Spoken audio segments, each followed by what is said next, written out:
거룩함이 드러나는 사람, 거룩함이 드러나는 사람이라는 제목으로 우리 하나님 말씀 증거하겠습니다.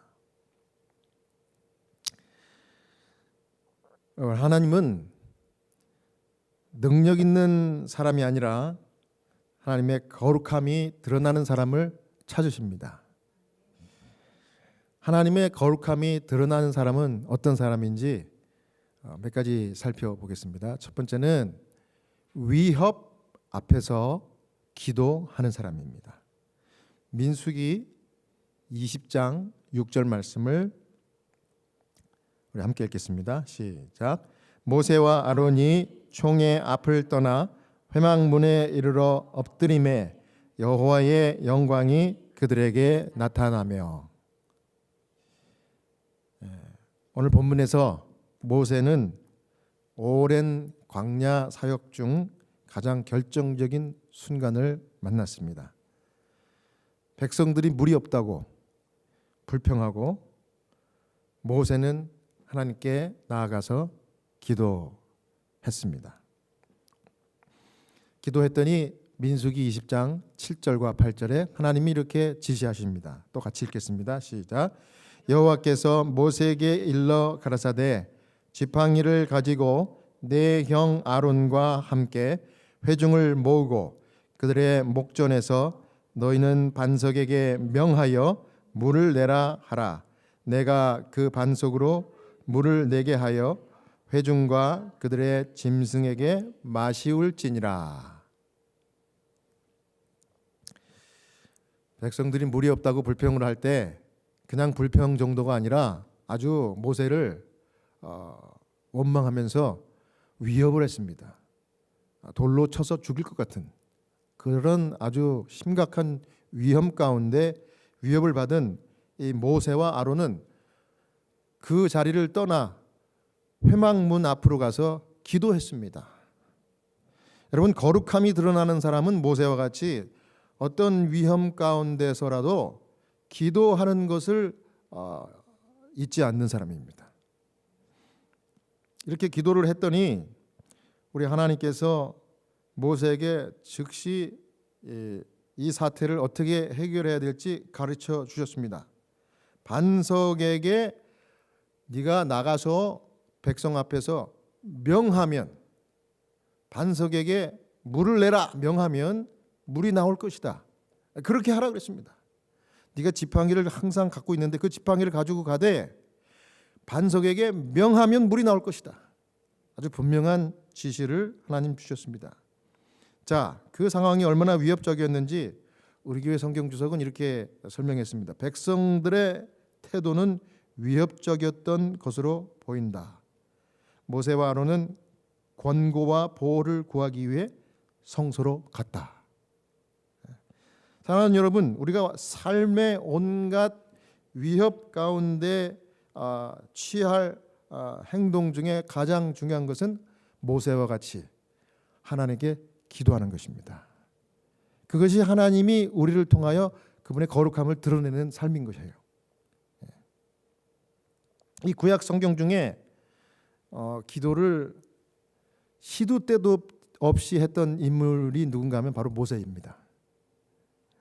모세는 애굽에서 젊었을 때 도망을 쳐서 광야에 가서 40년을 살았어요. 그리고 출애굽 지도자로 나중에 다시 애굽의 지도자가 이제 이스라엘 백성들의 지도자가 되어 출애굽을 이끌었을 때도 40년 동안 또 광야 생활을 하는데도 이 모세는 기도했습니다. 그래서 얼리 40년에서도 기도했고 나중 40년에서도 기도할 수밖에 없었는데 시도 때도 없이 했습니다. 왜 모세가 시도 때도 없이 기도를 했을까요? 광야에는 의지할 것이, 기댈 것이 아무것도 없기 때문이었습니다. 그래서 아무것도 없고 할 수 있는 일이 없을 때 모세는 하나님께 늘 가서 기도했고 그 모든 문제들을 해결해 나갔습니다. 여기 치료봉사라는 책에도 보면은 우리에게 매일 다가오는 시험은 기도를 요구한다. 마음을 끊임없이 하늘을 향하여 도움과 빛과 힘과 지식을 얻기 위하여 조용한 탄원을 올려라. 호흡마다 기도가 되게 하라. 우리가 매일 사는 것이 이 기도가 필요한 순간들입니다. 시험들이 올 때 기도를 해야 되는데 끊임없이 기도를 하는 삶을 모세처럼 살면은 도움도 받고 빚도 받고 힘도 받고 지식도 얻어요. 그러니까 여러분 기도를 열심히 해야 되겠습니까? 여기 기도를 조용하게 탄원을 올리라고 그랬습니다. 마음 가운데 묵상으로 기도하는 것입니다. 호흡마다 기도가 필요하다. 우리가 숨 쉴 때 그것이 기도가 되는 것입니다. 그렇게 하면 하나님께서 모세에게 함께 하셨던 것처럼 기도하는 자에게 함께 하시는 것입니다. 그 다음 거룩함이 드러나는 사람의 두 번째 특징은 감정 대신 믿음을 나타내는 사람입니다. 자, 감정 대신 뭘 나타낸다고요? 믿음이요. 믿음. 민수기 20장 12절입니다. 또 함께 읽겠습니다. 시작. 여호와께서 모세와 아론에게 이르시되 너희가 나를 믿지 아니하고 이스라엘 자손의 목전에 나의 거룩함을 나타내지 아니한 고로 너희는 이 총회를 내가 그들에게 준 땅으로 인도하여 드리지 못하리라 하시니라. 모세가 기도 참 잘했어요. 그래서 하나님이 지혜를 주셨고 반석에게 명하여 물을 내게 그렇게 하는 그 일까지 참 잘했습니다. 그런데 모세가 순간적인 감정에 눌려서 그 감정을 억제할 수가 없어서 이 감정도 그냥 감정이 아니라 아주 북받치는 아주 분노와 아주 화가 머리끝까지 올라가지고. 왜요? 모세가 기도할 때까지만 해도 하나님께서 그 마음을 어루만져 주시고 힘 주셔가지고 아주 믿음 있는 사람이었어요. 그래서 모세와 아론이 기도를 마치고 다시 이제 그 불평하고 아주 위협하는 백성들 앞에 딱 섰을 때, 지팡이를 들고 섰을 때, 반석 앞에 섰을 때 이제 외치기만 하면 되는데 이 백성들이 여전히 뭐하고 있어요? 여전히 위협하고 불평하고 모세에게 아주 욕을 하고 하는 겁니다. 사실 영적인 지도자는 백성들의 이런 원망과 불평과 위협을 만났을 때는 이게 직접 나에게 하는 것이 아니라 누구에게 하는 거라는 것을 알아야 돼요. 나에게 하는 것이 아니라 하나님을 대적하는 것이라는 것을 알면은 그렇게 감정에 휩싸일 필요가 없습니다. 그리고 그 일은 반드시 하나님이 개입하시기 때문에 걱정할 것도 없어요. 그런데 순간적으로 감정의 동물인 인간인지라 모세도 다시 기도할 때 이 믿음을 순간 잊어버리고 발끈 화가 난 겁니다. 여태까지 40년 동안 광야에서 지도자 생활을 하면서 참았어요. 모세와 같이 인내심이 많고 모세와 같이 인자한 사람이 없었어요. 그런데 이제 나이가 들어 이제 늙어가지고 이 순간을 또 맞이하니까 그 순간 너무 화가 난 겁니다. 그래서 모세가 하나님이 시키지 않은 뭐까지 했어요? 명하여 물을 내게 하라. 거기까지만 하면 되는데 들고 있던 지팡이를 어떻게 합니까? 반석을 쳤어요. 화가 나가지고 백성을 칠 수는 없으니까 반석을 향하여 지팡이로 한 번도 아니고 두 번을 내리치면서 거기다가 뭐라고 합니까? 패약한 너희들아, 우리가 너희를 위해서 물을 내랴, 이렇게 얘기한 겁니다. 그러니까 하나님이 시킨 거예요, 안 한 거예요? 하나님이 시키지 않은 겁니다.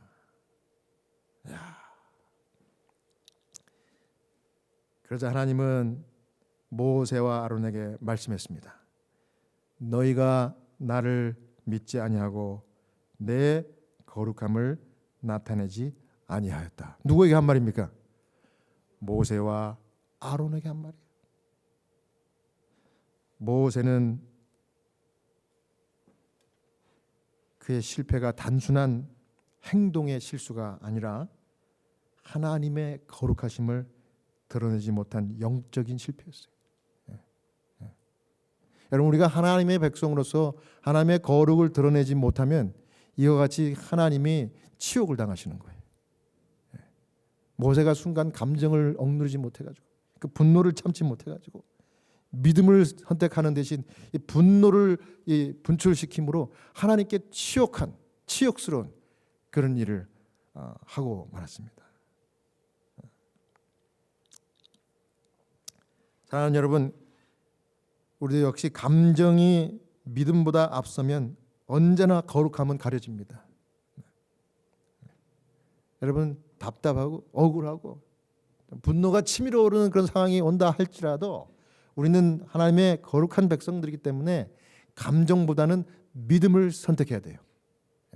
그래야 하나님께서 영광 받으시고 하나님이 개입하셔서 해결해 주시는 겁니다. 굉장히 중요한 겁니다. 제가 엊그저께 병원에서 최근에 몇 달 전에 암 선고를 그것도 말기 암 선고를 받은 환자분을 만났어요. 근데 그분이 이제 병원에 입원하신 목적은 이제 레디에이션, 그러니까 방사선 치료를 암 치료를 받기 위해서 왔다고 그래요. 근데 그분이 하시는 말씀이, 제가 암 말기 환자인데 호스피스 환자입니다. 물론 이제 이분이 미군 육군 퇴역 군인 환자입니다. 그래서 제가 아유 그러십니까?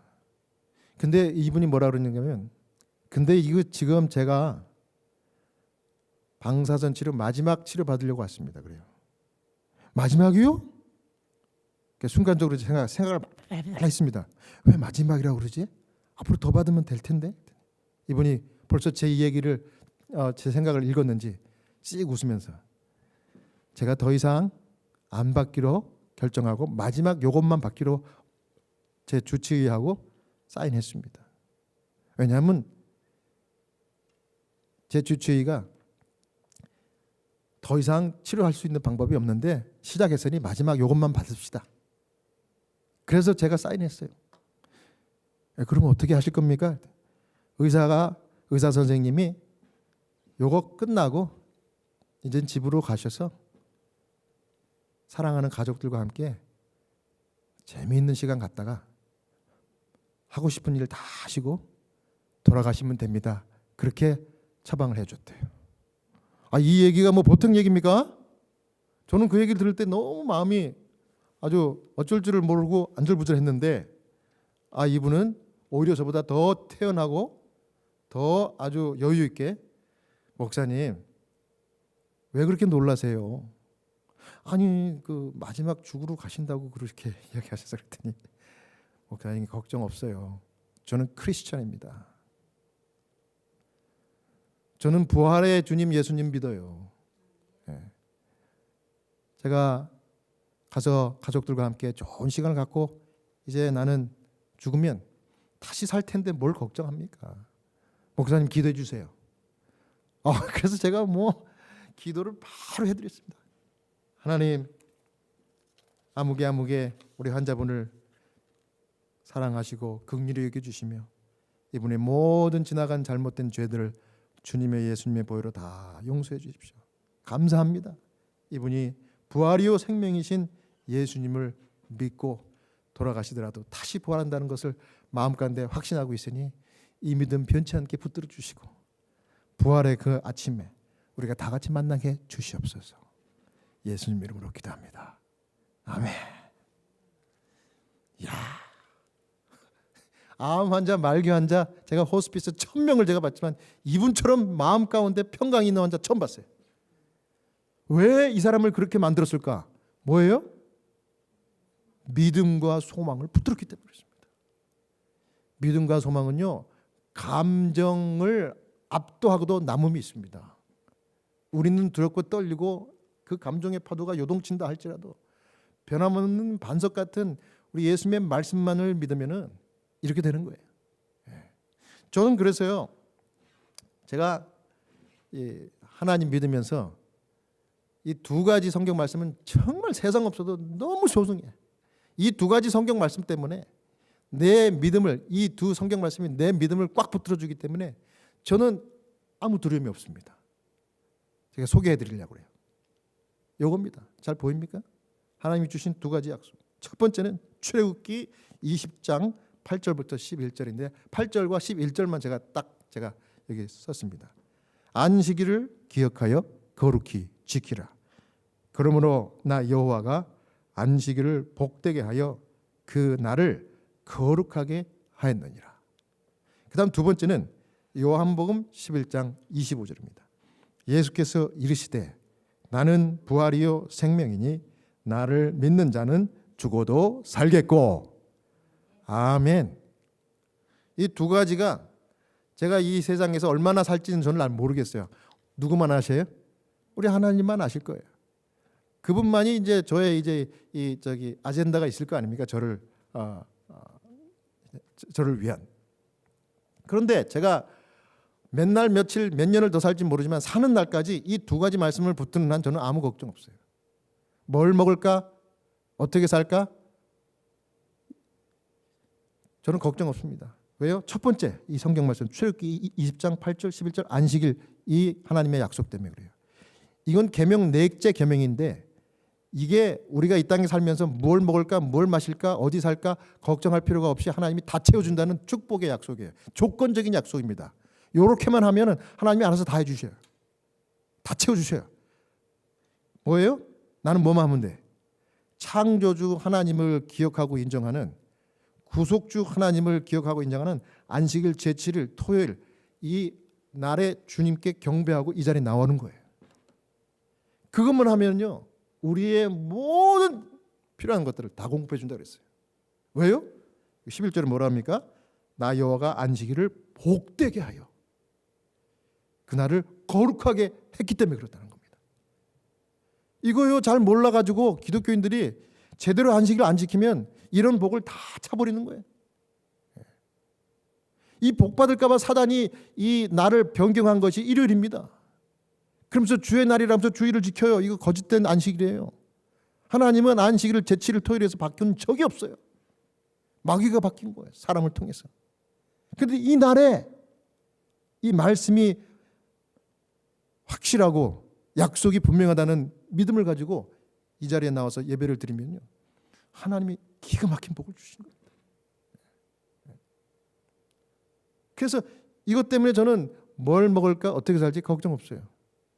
저는 더 걱정이 많아요 요즘. 왜냐하면 자꾸 제가 짭이 없을 때 이 말씀을 붙들었는데 짭을 주시기 시작하더니 처음에는 스타이펜드, 그 다음에 풀타임, 그 다음에는 더 풀타임 중에서 더 돈을 많이 주는 대로 또 직장을 또 옮겨주셔요. 제가 옮기려고 옮긴 거 아니에요. 근데 지금은 뜨리잡을 주셔요. 제가 뜨리잡 가지려고 애쓴 적 하나도 없어요. 근데 이거 다른 사람이 다 이거 해라 저거 해라 해가지고 제가 그거 할 수 없이 하게 됐는데 이게 왜 이런 일이 일어날까? 하나님이 그렇게 하신 거예요. 또 하나님이 또 이거 필요 없다 그러면 또 이 짭을 또 잘리게 할 수도 있겠지. 하나님이 알아서 잘리게도 하시고 붙여주시고 그냥 인도하시는 거예요. 그 다음 두 번째 더 중요한 건 뭐냐면 사람이 아무리 잘 먹고 잘 살아도 중병 걸려서 죽을 위기에 처해가지고 호스피스 환자 되면 어때요? 근심 걱정이 있겠어요? 있겠죠. 그런데 제가 엊그저께 그분을 만나니까 호스피스 환자인데 바로 이 성경 말씀을 붙든 거예요. 요한복음 11장 25절. 목사님 왜 이렇게 안절부절하세요? 제가 이 얘기 했다고. 나 죽을 줄 알아요. 하지만 나 걱정 없어요. 왜냐하면 부활의 예수님 믿잖아요. 내가. 와, 굉장히 파워풀하지 않습니까? 야, 여러분 먹고 살 거 걱정 없고 죽음 문제도 해결했다 그러면 여러분 걱정이 뭘 걱정할 필요가 있어요 없어요? 없습니다. 없습니다. 여러분 이 능력의 하나님, 이 약속의 하나님, 이 생명의 하나님을 여러분 끝까지 붙드시는 신실한 주의 자녀들 되시기를 간절히 바랍니다. 그 다음 마지막으로 거룩을 나타내는 사람은 순간마다 성령의 지배를 받는 사람입니다. 민수기 20장 13절입니다. 또 읽겠습니다. 시작. 이스라엘 자손이 여호와와 다투었으므로 이를 무리바 무리라 하니라. 여호와께서 그들 중에서 그 거룩함을 나타내셨더라. 자, 모세는 아무리 하나님이 총애하는 지도자였지만 하나님이 그 한순간의 감정을 믿음으로 극복하지 못해갖고 모세는 할 수 없이 거기까지 사역이 딱 거기까지만 허락이 됐어요. 그래서 가나안 땅 약속의 땅에 백성들과 함께 들어가지 못했어요. 쉽게 얘기해서 잘렸어. 하지만 주님이 그냥 거기서 그 리더십만 자른 거지 모세를 죽었다가 모세 죽었잖아요. 다시 부활시켜서 하늘로 승천시켰습니다. 모세는 너무 하나님이 사랑했던 하나님의 종이었지만 순간 한순간 거룩함을 드러내지 못해가지고 모세를 거기까지만 허락하신 겁니다. 여기 보십시오. 우리 교회 성경 주석은 이렇게 주석했습니다. 백성들의 목전에서 물을 솟아나게 하신 자비로운 행위로 하나님께서는 거룩하심과 능력을 나타내셨다. 더 나아가 총애하는 지도자들이지만 그들이 그분의 명령에서 떠났을 때 그들에게도 심판을 내리셨다. 누굽니까? 모세와 아론. 그래서 이걸 정리를 해봤습니다. 하나님이 이제 모세가 순간 감정을 억누르지 못해갖고 화를 내가지고 반석을 2번 쳤기 때문에 거룩함을 가렸어요. 그럼 누가 거룩함을 나타내셔야 해요? 하나님이 이제 마무리 지셔야 돼요. 하나님이 거룩함을 스스로 나타내셨어요. 어떻게 하십니까? 반석에서 물을 모세가 비록 하나님의 명령을 100% 순종해가지고 말로만 명령하지 않고 반석을 치면서 자기를 드러내면서 화까지 냈지만 That's okay. 백성들을 위하여 물을 내셨어요. 하나님의 자비입니다. 그 다음 2번째는 뭐예요? 총애하는 지도자인 아론과 모세였지만 분명히 하나님의 말씀을 거역했기 때문에 모세와 아론을 심판하셨습니다. 너희들 여기까지만이다. 여러분, 저는 하나님의 신실한 종들이라 그러면 이 모세와 아론의 이 이야기를 통해서 좀 교훈을 받아야 된다고 생각합니다. 하나님이 우리를 쓰셔요? 여러분과 저를 쓰시려고 부르신 게 분명합니다. 그리고 지금 쓰시고 계셔요. 하나님께서. 그런데 하나님이 언제까지 쓰실까요? 우리가 모세와 아론처럼 하나님을 거역하면 하나님이 하나님의 종들을 쓰실 수가 없는 겁니다. 그러니까 끊임없이 순간마다 정말 믿음으로 잘 순종해야 돼요. 그래야 하나님이 끝까지 쓰시는 거예요. 그래서 여러분, 거룩한 삶은 순간마다 성령의 통제 아래 사는 삶이 거룩한 삶입니다. 우리가 한순간도 성령의 지배 아래 있지 않으면 위험하다는 것을 우리가 꼭 기억해야 합니다.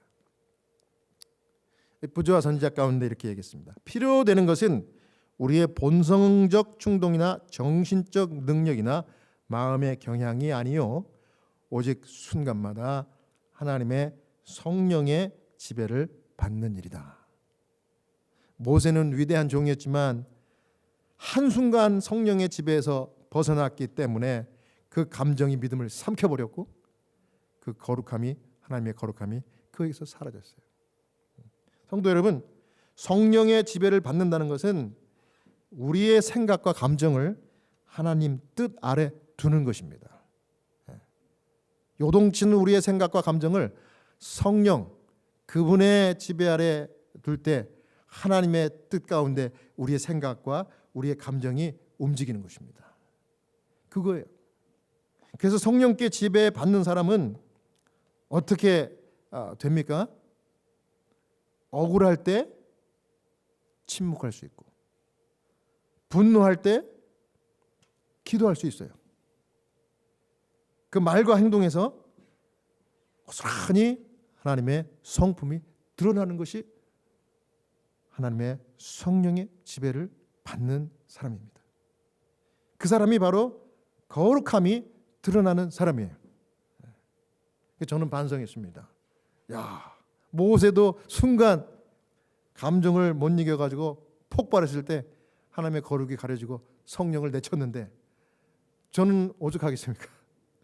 저는 하나님께 능력을 달라고, 성령을 끝까지 붙들 수 있는 힘 달라고 기도했습니다. 여러분도 그렇게 하시기 바랍니다. 예. 부자 선지자에 또 이렇게 기록했습니다. 그리스도께서 내재하시는 사람은 그 속에 결코 다함이 없는 은혜와 능력의 샘을 가지고 있다. 예수께서는 참으로 당신을 찾는 모든 사람의 생애를 기쁘게 하고 그들의 길을 밝게 하신다. 저는 이런 사람이 되기를 간절히 소원합니다. 예수의 사랑이 샘솟는 영혼은 자신이 축복을 받을 뿐 아니라 그의 의로운 말과 행실 가운데서 생수가 흘러나와 주위에 있는 갈급한 자들에게 활력을 주게 될 것이다. 여러분, 거룩함을 드러내는 삶은 내가 이렇게 드러내야지, 그렇게 해서 드러내는 것이 아니라 자연스럽게 이 성령이 함께해서 그리스도가 내 가운데 사시면서 내 생각과 행동을 쭉 이렇게 컨트롤 하시기 때문에 내 말과 행실에서, 행동에서 이게 자연스럽게 드러나는 거예요. 그리고 너무 마음 가운데 이 감사와 기쁨이 넘치니까 이것이 나를 복되게 하고 복 주는 것뿐만 아니라 자연스럽게 다른 사람들에게도 복이 흘러가는 거예요. 이게 하나님께서 우리에게 원하시는 거룩을 나타내는 삶이에요. 여러분, 우리 교회 이 찬양교회 성도들은 숫자는 얼마 안 돼도 저를 비롯해서 다들 이렇게 표정들이 좋으신 것 같아요. 뭐 여러분들이 만족한 일이 넘쳐서 좋은 게 아니라 하나님께 예배하고 하나님을 붙드니까 좋은 것 같아요. 하나님이 죽음 문제도 해결하셨고 먹고 사는 문제까지도 해결해 주신다고 그랬는데 뭘 걱정합니까? 그냥 인조해 하시기 바랍니다. 그러니까 신앙생활은 내가 하나님 붙드니까 막 저절로 그냥 끌려가는 거예요. 이 만족과 기쁨의 삶으로 그냥 끌려가는 겁니다. 그러면 그냥 다른 사람들이 보고 이야 신기하다 그러고 감동을 받는 겁니다. 여러분, 그래서 거룩함이 드러나는 사람은 하나님의 은혜를 머금은 사람입니다. 그 삶에서 생수가 막 흘러나와서 주위에 메마른 영혼들을 적시는 거예요. 성도 여러분, 하나님은 오늘 우리 각자에게 이렇게 말씀하십니다. 너희 삶 속에서 나의 거룩함을 나타내라. 거룩함이 드러난 사람은 완벽한 사람이 아닙니다.